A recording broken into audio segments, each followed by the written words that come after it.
How goes it now? He looks gentler than he did. He says he will return incontinent. He hath commanded me to go to bed and bade me to dismiss you. Dismiss me? It was his bidding. Therefore, good Amelia, give me my nightly wearing and adieu. We must not now displease him. Would you had never seen him.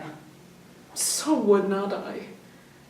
My love doth so approves him that even his stubbornness, his checks and frowns, prithee unpin me, have grace and favour. I have laid those sheets you bade me on the bed. All's well. Good Father, how foolish are our minds. If I do die before thee, prithee shroud me in one of those same sheets. Come, you talk. My mother had a maid called Barbary. She was in love, and he she loved proved mad and did forsake her, but she had a song of willow. An old thing 'twas, but it expressed her fortune, and she died singing it. That song tonight will not go from my mind.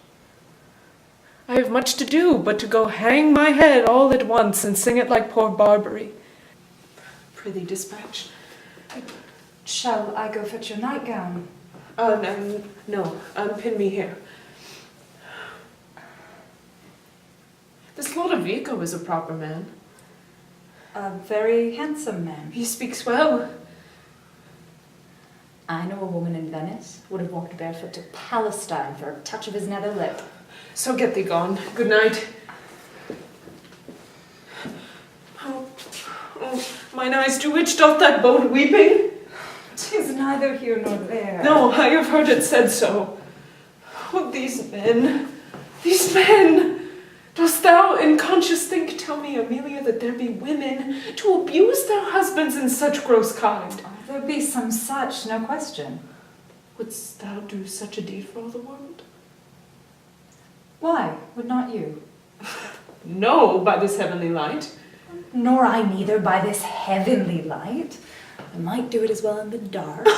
Wouldst thou do such a deed for all the world? Oh, the world's a huge thing. 'Tis a great price for a small vice. In troth, I think thou wouldst not. In troth, I think I should. And undo it when I had done. Well, beshrew me if I would do such a deed for the whole world. But for the whole world, who would not make her husband a cuckold to make him a monarch? I should venture purgatory for it. I do not think there is any such woman.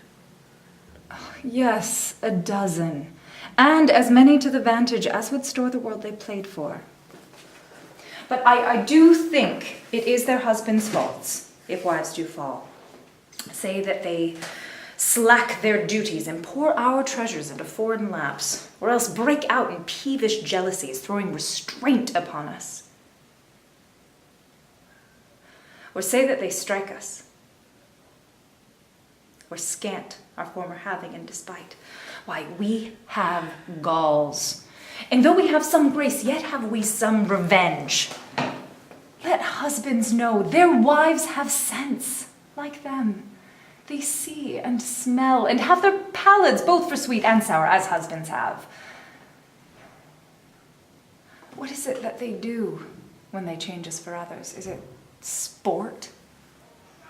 I think it is. And doth affection breed it? I think it doth. And is it thus frailty that errs?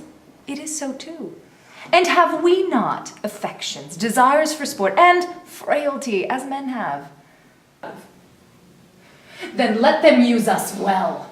Else let them know the ills we do, their ills instruct us so. Good night. Good night.